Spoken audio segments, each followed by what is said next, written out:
पिछले महीने से यूपी में माफिया अतीक अहमद को लेकर जो गहमा-गहमी हो रही है, उसका अंत नहीं हो रहा। माफिया अतीक का अंत हो गया, उसके भाई अशरफ का अंत हो गया। माफिया के बेटे असद को एनकाउंटर में मार गिराया गया, लेकिन उसके बाद भी अतीक की चर्चा प्रदेश में खत्म नहीं हो रही। और हो भी कैसे? लाइव कैमरा पर मीडिया चैनल्स के कैमरों के सामने अतीक और अशरफ को गोलियों से भून दिया गया।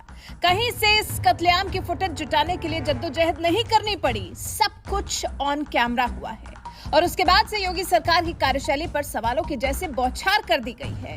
हालांकि इस दौरान फैसला लिया गया है कि सीएम योगी की सुरक्षा बढ़ाई जाएगी।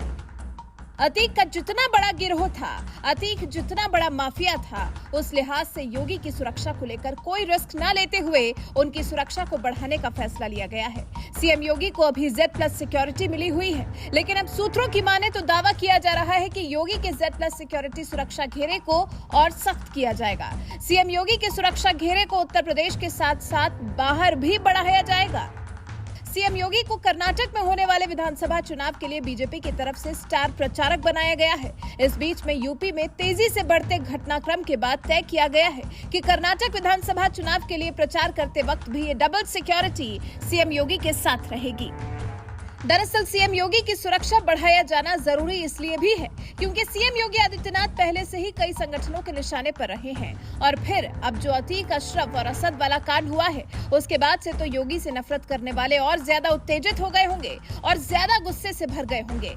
ऐसे माफियाओं का समर्थन करने वालों की भी तो कमर तोड़ने के लिए सीएम योगी आदित्यनाथ कार्यरत हैं। ऐसे में सीएम योगी की सुरक्षा एक गंभीर मुद्दा है। इसी बात को ध्यान में रखते हुए दावा किया जा रहा है कि योगी की सुरक्षा को बढ़ाया जाएगा। हालांकि अतीक, अशरफ की मौत की जांच के लिए प्रयागराज कमिश्नरेट की तरफ से एसआईटी का गठन कर दिया गया है। एसआईटी की तरफ से भी छापेमारी जारी है। वहीं यूपी पुलिस भी तीनों हत्यारों के गृह जिले बांदा, हमीरपुर और कासगंज पहुंची है और पूछताछ लगातार जारी है।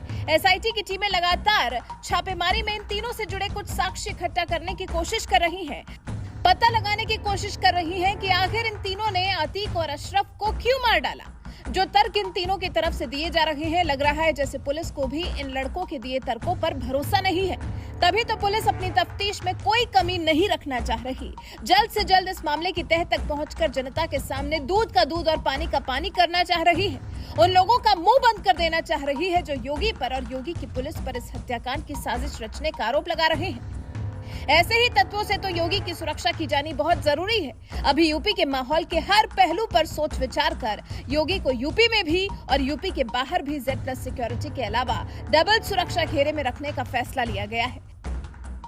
आपको बता दें, देश भर में करीब 40 लोगों को ही Z+ श्रेणी की सुरक्षा मिली हुई है, जिसमें सीएम योगी के अलावा गृह मंत्री अमित शाह, रक्षा मंत्री राजनाथ सिंह, कांग्रेस की पूर्व अध्यक्ष सोनिया गांधी, राहुल गांधी और दिल्ली के सीएम अरविंद केजरीवाल जैसे बड़े नेता शामिल हैं। इस श्रेणी में 10 से ज्यादा एनएसजी कमांडो के अलावा कुल 55 सुरक्षाकर्मी मिलते हैं। इसके साथ ही सुरक्षा दस्ते में 5 बुलेट प्रूफ वाहन भी मिलते हैं। इसमें भी अब और लोगों को बढ़ा दिया गया है और सीएम योगी की सुरक्षा में तैनात कर दिया गया है। वैसे सीएम योगी की बढ़ी सिक्योरिटी से आप कितना सहमत हैं? क्या आपको भी लगता है कि अतीक, अशरफ और असद की मौत के बाद सीएम योगी के लिए प्रदेश में खतरा बढ़ गया है? क्या सीएम योगी को सच में Z+ सिक्योरिटी से भी ज्यादा सुरक्षा दिए जाने की जरूरत है? इस बारे में आपकी राय हमें कमेंट कर